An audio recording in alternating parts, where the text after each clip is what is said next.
The piercing wail of ambulance sirens shattered the quiet of Valentine's night in Brampton, Ontario. February 14, 2024, 11:47 p.m. A time when most couples should have been celebrating love, not mourning its destruction. Red and blue lights painted the snow-covered duplex on Torbram Road in haunting colors, casting eerie shadows across the modest homes that housed hundreds of international students chasing the Canadian dream. Officer Sarah Mitchell was first on scene, responding to frantic 911 calls from neighbors reporting screaming in multiple languages, Hindi, Punjabi, and English, creating a symphony of terror that pierced through the thin walls of the converted student housing. The apartment door hung ajar like a mouth frozen mid-scream, revealing glimpses of chaos within. What she found inside would haunt her for years. Scattered across the blood-stained linoleum floor were dozens of forged immigration documents, fake employment letters, fraudulent bank statements, and marriage certificates that told a story of desperation turned deadly. This wasn't just a domestic dispute gone wrong. This was the violent conclusion of a carefully orchestrated immigration scam that had been 3 years in the making. What started as one desperate student's plan to secure permanent residency would end in a Valentine's Day massacre that would shake Brampton's tight-knit Indian community to its core and expose the dark underbelly of Canada's international student system. 6 months earlier, when autumn leaves were falling and hope still lived in young hearts, 3 lives intersected in ways none of them could have predicted. Each carried dreams of success, love, and belonging in a country that promised everything but guaranteed nothing. Vikram Sharma embodied every parent's sacrifice and every immigrant's hope. At 26, he cut a lean figure walking across the Conestoga College campus, his second-hand winter jacket unable to hide the weight of expectations pressing down on his shoulders. He had arrived from Jalandhar, Punjab in September 2021, carrying not just his engineering textbooks but the dreams of an entire family who had bet everything on his success. His father, a small-time farmer, had sold their ancestral land, 3 generations of family history, for $35,000 Canadian to fund Vikram's education.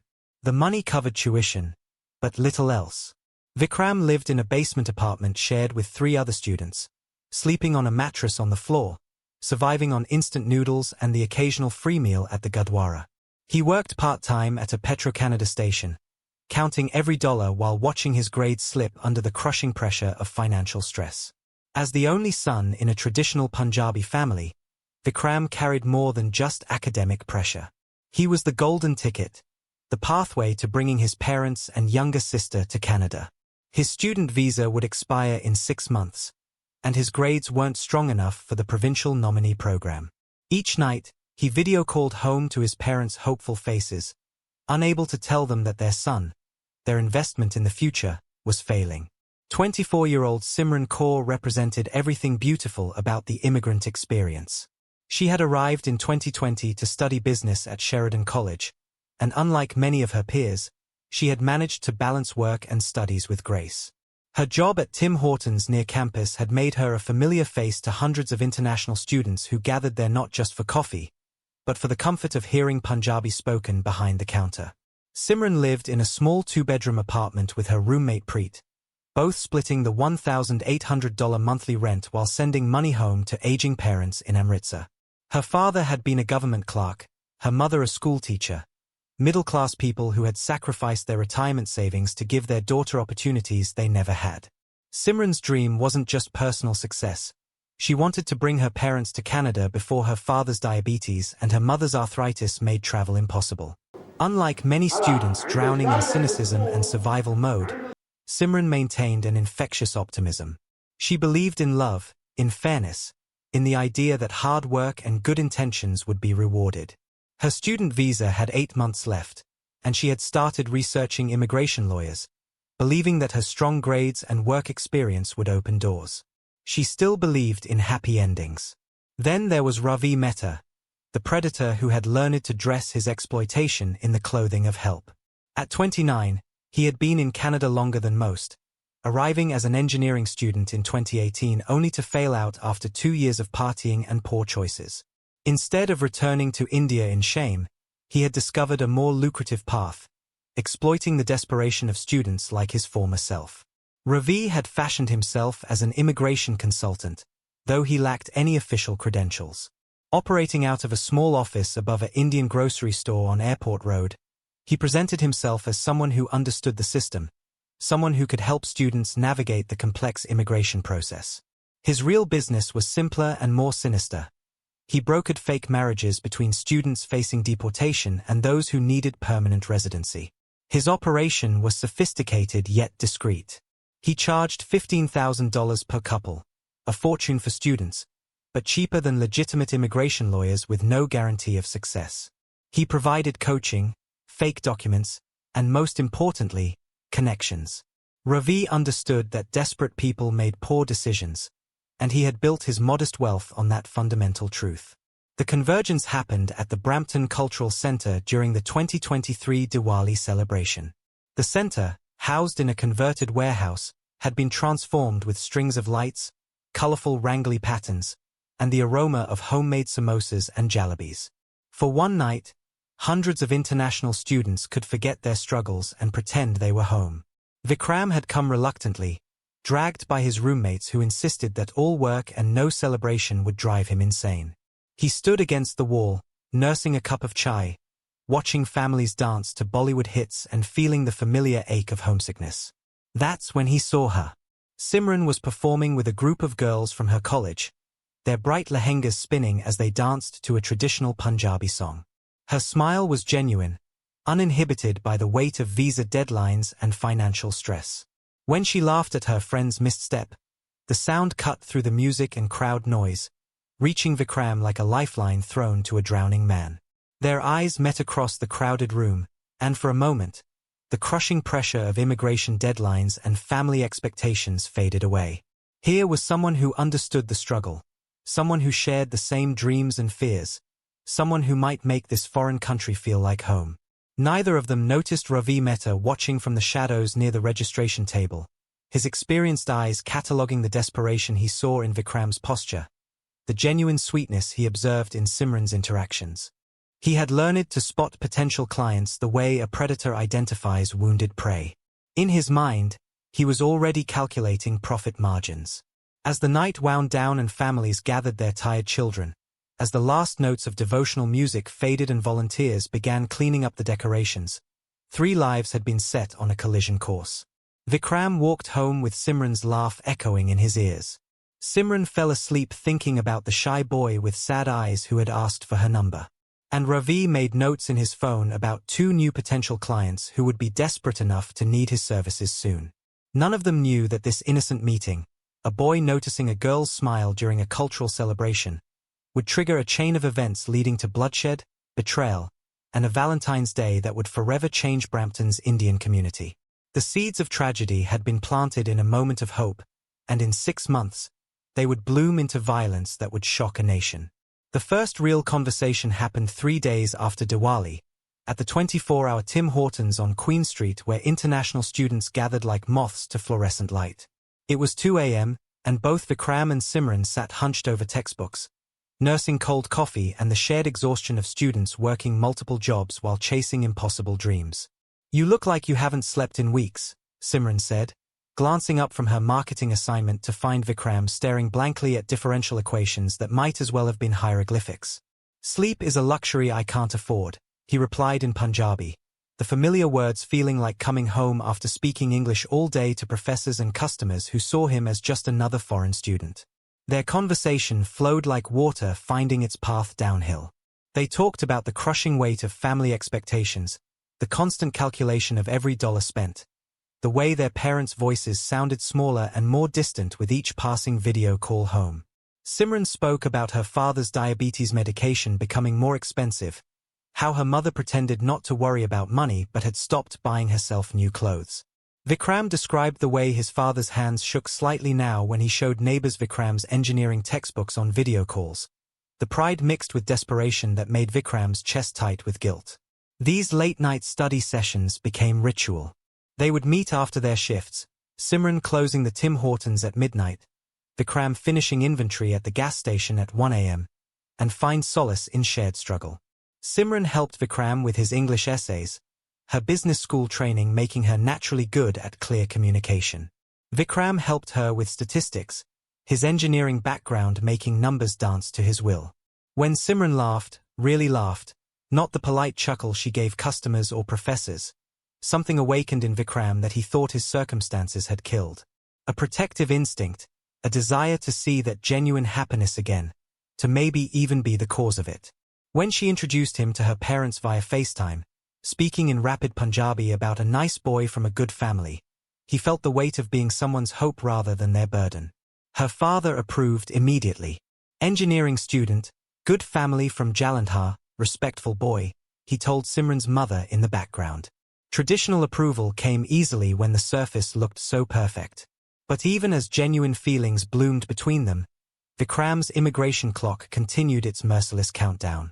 His student visa showed 5 months remaining, his grades had slipped to barely passing, and his bank account hovered near zero despite working 25 hours a week at the gas station. The stress manifested in panic attacks he hid from Simran, cold sweats during immigration law lectures, and desperate late-night Google searches for alternatives to deportation Canada.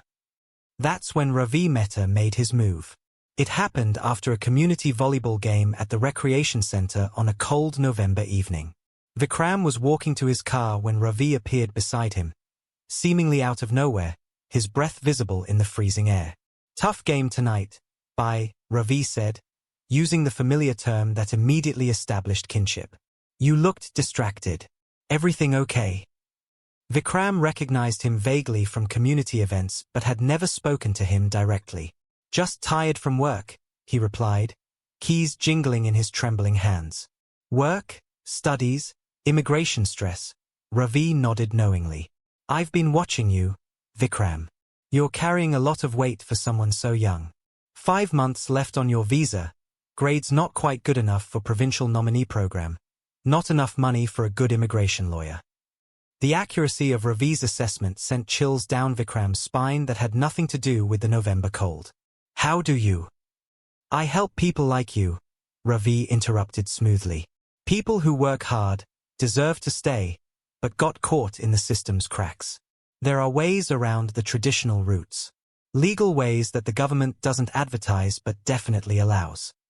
He paused, studying Vikram's face carefully. "You're close with that girl Simran, right? Sweet girl, also facing visa expiration soon. You could help each other." "What do you mean?" Ravi's smile was practiced, sympathetic. "Marriage of convenience. You both need permanent residency. You both care about each other already. Make it official, get your PR status, then decide what happens next. $15,000 gets you both Canadian citizenship and the freedom to choose your own futures." The number hit Vikram like physical blow. $15,000 was more than he made in 8 months at the gas station. "I don't have that kind of money." $5,000 upfront, $10,000 after successful PR application. "I provide all documentation, coaching for immigration interviews, everything you need." Think about it, Vikram. Deportation means family shame, wasted sacrifice, dreams dead at 26. This gives you options. Ravi handed him a business card that looked surprisingly professional. "Don't think too long. Immigration doesn't wait for anyone." That night, Vikram lay on his mattress staring at the ceiling while his roommates snored around him. Ravi's words echoed in his mind like a mantra. "Tell her after you're both safe with permanent residence. Protect her first, explain later." The rationalization came easier than he expected. He genuinely cared about Simran. More than cared, he was falling in love with her laugh, her optimism, her ability to find joy in small moments despite their shared struggles. Wasn't protecting someone you loved from deportation and family shame actually romantic? Wasn't ensuring their future together worth a temporary deception? His father's voice on their last video call haunted him. "Beta, your mother cries every night thinking about you so far away. But she tells everyone in the village how proud she is that her son will bring the whole family to Canada soon." The deteriorating health, the mounting medical bills, the way his parents had aged years in the months since he'd left, all of it pressed down on him like weights he couldn't lift. 3 days later, Vikram called Ravi. The coaching sessions began immediately. Ravi operated from a small office above Maharaja Grocery on Airport Road, the walls covered with certificates that looked official but would later prove to be completely fabricated. He provided Vikram with fake employment records showing steady income, doctored bank statements indicating savings that didn't exist, and most importantly, a script for their love story that would satisfy immigration officers. Immigration wants to believe in love, Ravi explained during their second meeting, sliding documents across his cluttered desk. Give them a story they can root for. You met at Diwali, bonded over shared culture, fell in love over late-night study sessions. Keep it simple, keep it romantic, keep it believable.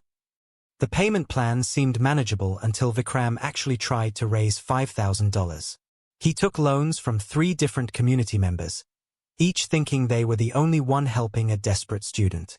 The debt added another layer of stress to his daily existence, making sleep even more elusive and forcing him to work extra shifts that left him exhausted during his increasingly rare study sessions with Simran.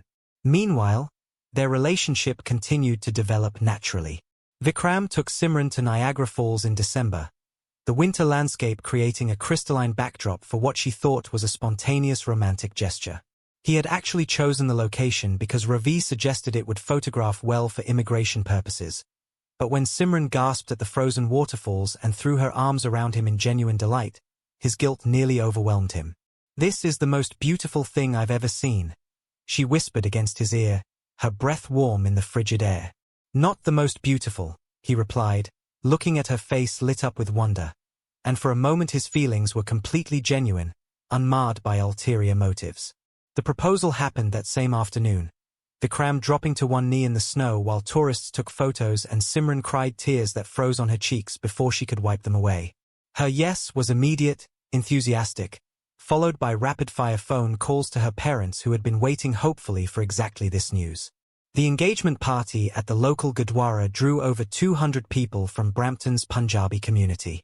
Simran glowed with happiness, accepting congratulations and blessings while planning their future aloud to anyone who would listen. "We want 3 children," she told the aunties, 2 boys and a girl. Vikram wants to name the first one after his father. Vikram smiled and nodded, playing the role of devoted fiancé while drowning in the weight of his deception. Every blessing felt like a curse, every congratulation like an accusation. But it was too late to back out now. The documents were filed, the money was borrowed, and Simran's happiness depended on believing their love story was real. Only Preet, Simran's sharp-eyed roommate, noticed the inconsistencies. The way Vikram sometimes forgot details of stories he'd told before. His nervous habit of checking his phone constantly. The phone calls he took outside, speaking in whispers. But even Preet, suspicious by nature, couldn't imagine the scope of the deception being perpetrated against her best friend. The wedding date was set for February 14th, Valentine's Day, Simran's idea because she believed in the poetry of love conquering all obstacles. Neither she nor Vikram knew that by then, their story would have become a tragedy that would shock an entire community and destroy everything they had built together. The morning of February 14th, 2024, dawned crisp and bright, with fresh snow covering Brampton. The Guru Nanak Gurdwara buzzed with preparation as volunteers arranged marigold garlands for the Anand Karaj ceremony. For Simran, this was the culmination of every dream she'd carried since arriving in Canada. She sat surrounded by community aunties applying henna to her hands. Her borrowed red and gold lehenga carried blessings from another woman's happy marriage. During their video call that morning, Simran's mother had cried, lamenting she couldn't be there. In the men's section, Vikram's hands shook as he tied his turban, the saffron fabric feeling like a noose. His roommates joked about married life, but their words sounded distant. Every blessing felt like a curse. The ceremony began at noon. Since Vikram's family couldn't afford to travel from India, the community rallied around them. Dole players filled the Gurdwara with joyous beats, but Vikram felt like he was walking to his execution. Inside the prayer hall, Simran waited beside the Guru Granth Sahib. When their eyes met, her face lit up with pure happiness that made Vikram's chest constrict with guilt. She believed this was their beginning. He knew it was built on lies. The 4 lavs, sacred circles around the holy book, each represented spiritual union stages. With each step, Simran squeezed his hand tighter, tears streaming down her cheeks. With each vow, Vikram felt pieces of his soul breaking away. Married life began in a cramped apartment. Simran transformed it into a home with fairy lights and homemade rotis. She would wake early to pack Vikram's lunch, humming with contentment that broke his heart daily. The immigration interviews came 3 weeks later. They sat across from the officer, answering questions about their relationship. "How did you know she was the one?" the officer asked Vikram. "Her laugh," he replied, for once not lying. "The first time I heard her laugh, I knew I wanted to protect that happiness forever." The officer approved their application. Simran was ecstatic. Vikram felt like he was drowning. Financial pressure was crushing him. He worked double shifts while scrambling to pay debts Simran didn't know existed. The stress manifested in panic attacks that worried his new wife. Meanwhile, Preet watched with growing suspicion. She noticed Vikram's constant phone checking and habit of stepping outside for certain calls. The breakthrough came by accident. Preet heard Vikram on the phone. "I need more time for the final payment. The interest on loans is killing me." A man's voice responded, "Contract was clear, Vikram. You got what you paid for, a wife and immigration approval." Preet began following Vikram, documenting meetings with Ravi at coffee shops. The smoking gun came when she glimpsed text messages about contract completion and payment schedules. She confronted Simran 2 days later, spreading evidence across their old apartment. Photos of Vikram with Ravi, recordings, and screenshots painted a clear picture of deception. The color drained from Simran's face as she processed the evidence. Every romantic gesture was tainted by calculated manipulation. The confrontation happened that evening. Vikram found Simran sitting at their dining table, evidence spread before her. "Explain this," she said quietly, sliding a text message across the table about final payment and services rendered. Vikram's world collapsed. All his careful lies, his genuine love, everything crumbled under documented truth. $15,000, she said, voice deadly calm. "That's what I'm worth to you." He tried explaining about desperation and immigration pressure, how his feelings had become real. But Simran's trust couldn't be repaired. "You made me an accomplice to fraud," she said. "You destroyed my immigration status, my reputation, my future." That night, they slept apart for the first time since their wedding. Both knew their marriage was over. But what Vikram didn't realize was that Simran wasn't just heartbroken, she was planning. The trusting romantic was gone, replaced by someone calculating and cold. The seeds of revenge had been planted, and they would bloom in ways that would shock everyone who thought they knew the gentle girl who served coffee and dreamed of bringing her parents to Canada.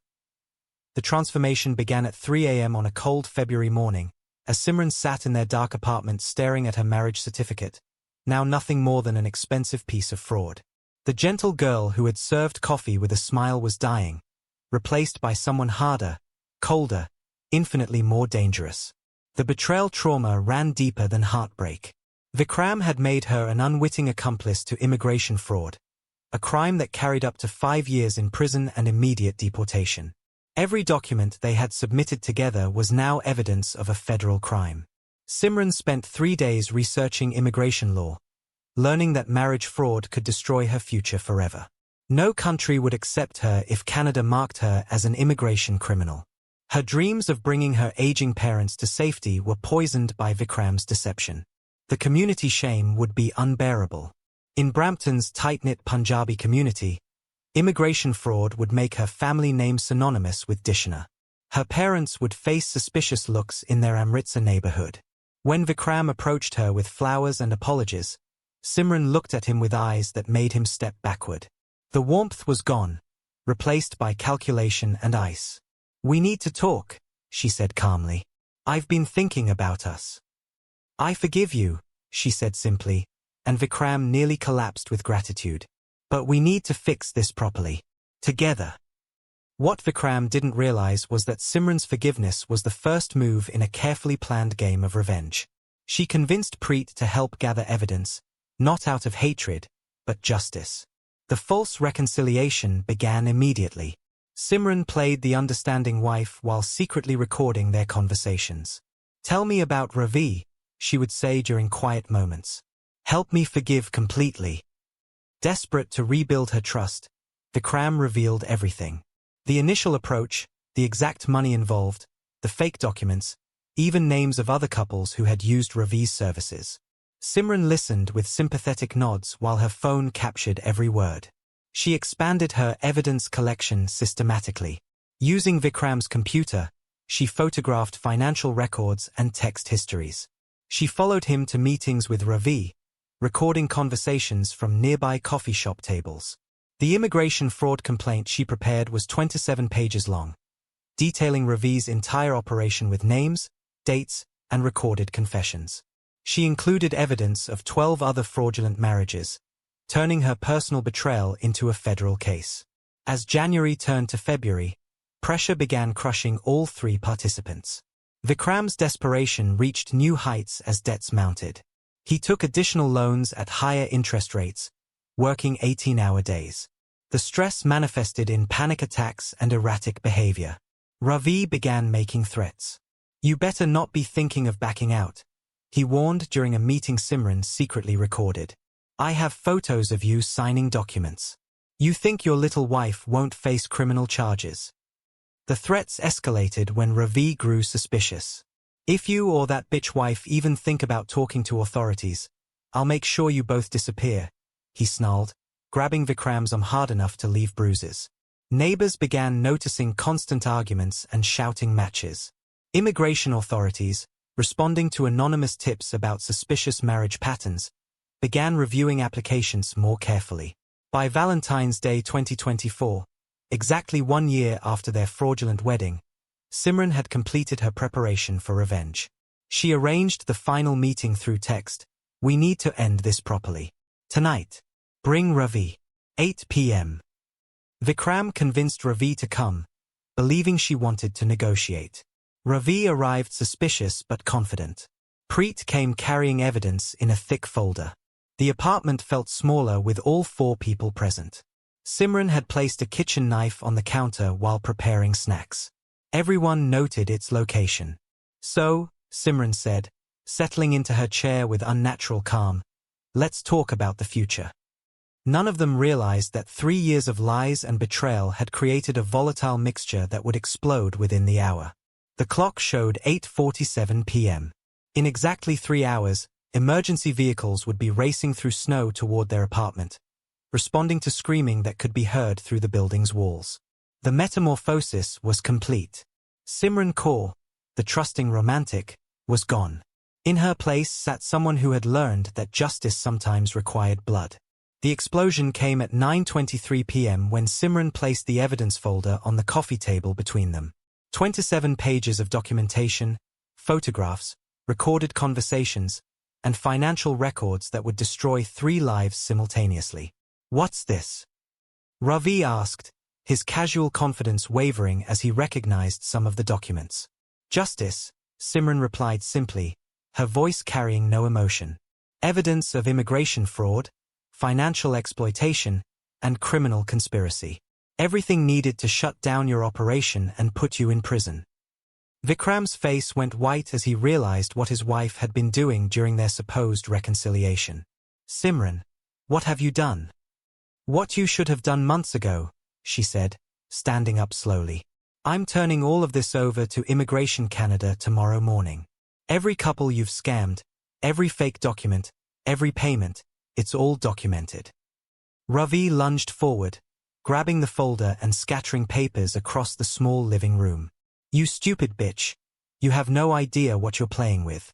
You think you can destroy me without destroying yourself. I'm already destroyed, Simran said calmly.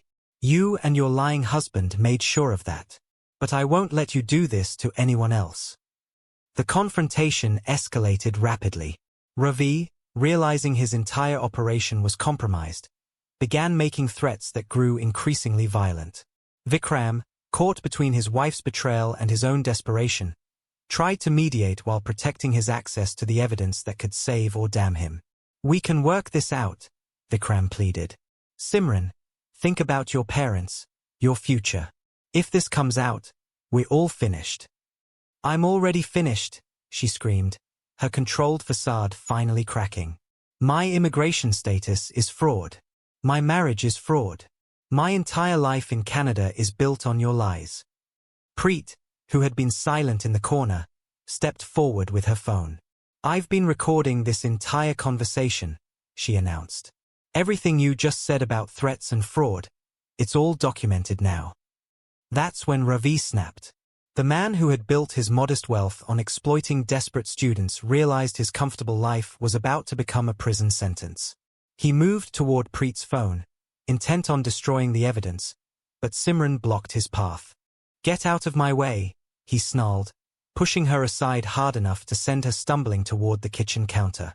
Her hand found the knife she had placed there earlier, fingers closing around the handle with a certainty that surprised everyone, including herself. Nobody leaves this apartment until the police arrive, she said, the blade catching the overhead light. What happened next would be debated in court for months. Ravi's version claimed self-defense as he tried to disarm a mentally unstable woman. Preet insisted Ravi attacked first, lunging for the knife when he realized Simran was serious about calling authorities.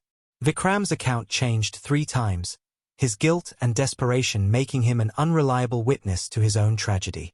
The screaming that followed could be heard throughout the building, a mixture of Hindi curses, Punjabi prayers, and English pleas for help that created a multilingual symphony of terror. Mrs. Patel next door called 911 at 11:47 p.m., reporting sounds of violence and what she described as someone dying in there. When police arrived 4 minutes later, they found a scene that would haunt the first responders for years.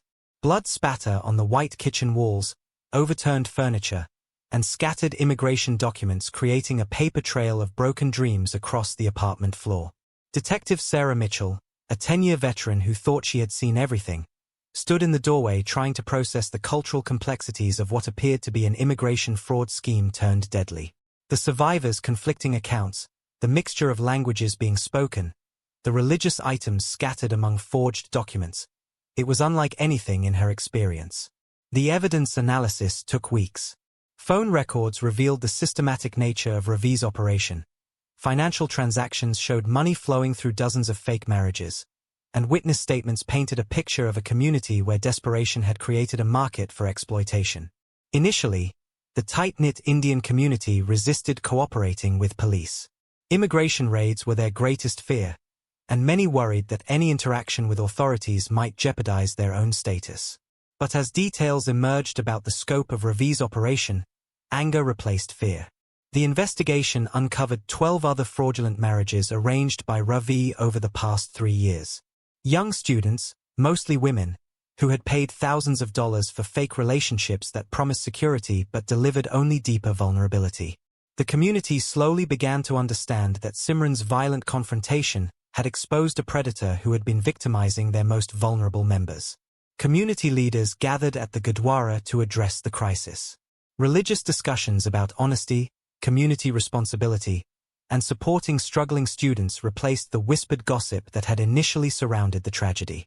New support systems were established, legitimate immigration lawyers who offered sliding scale fees, community funds for students facing deportation, and mentorship programs that provided guidance without exploitation. The media attention was inevitable and intense. National news outlets picked up the story of immigration fraud ending in violence, sparking debates about Canada's international student program and the pressures that drove young people to desperate measures. Immigration Minister's office announced reviews of marriage-based applications and increased penalties for fraud. The legal aftermath proved as complex as the crime itself. Murder charges were filed, but the cultural context complicated everything. Defense lawyers argued about immigration pressure as a mitigating factor, while prosecutors insisted that desperation didn't justify violence. The case became a symbol of systemic failures that created conditions for tragedy. Federal authorities joined the investigation, turning what began as a domestic violence case into a broader examination of immigration fraud networks across Canada. Other cities reported similar operations, suggesting Ravi's scheme was part of a larger pattern of exploitation. Legitimate international students found themselves under increased scrutiny, marriage-based immigration applications faced longer processing times, and community organizations scrambled to provide support for students who might otherwise turn to illegal schemes. As winter turned to spring in Brampton, the Indian community tried to heal from trauma that had shattered their sense of security. The modest duplex on Torbram Road where dreams had died remained empty, a reminder of how quickly hope could turn to horror. The tragedy had exposed uncomfortable truths about the price of the Canadian dream. Immigration policies that created impossible timelines, tuition costs that forced students into debt, work restrictions that prevented financial stability, all contributing factors that made Ravi's exploitation possible and profitable. In the end, 3 young lives had been destroyed by a system that promised opportunity but provided little support for those struggling to achieve it. The Valentine's Day massacre became more than a crime story. It became a cautionary tale about what happens when desperation meets exploitation in communities where asking for help feels like admitting failure. Simran's transformation from trusting romantic to calculating avenger to violent defendant illustrated how quickly circumstances could strip away everything that defined a person. Her story would be remembered not as a love story gone wrong, but as a warning about the human cost of immigration policies that created more problems than they solved. The Canadian dream, for too many students like Vikram and Simran, had become a nightmare written in blood on apartment walls, documented in court records, and mourned by a community that had lost its innocence along with its children.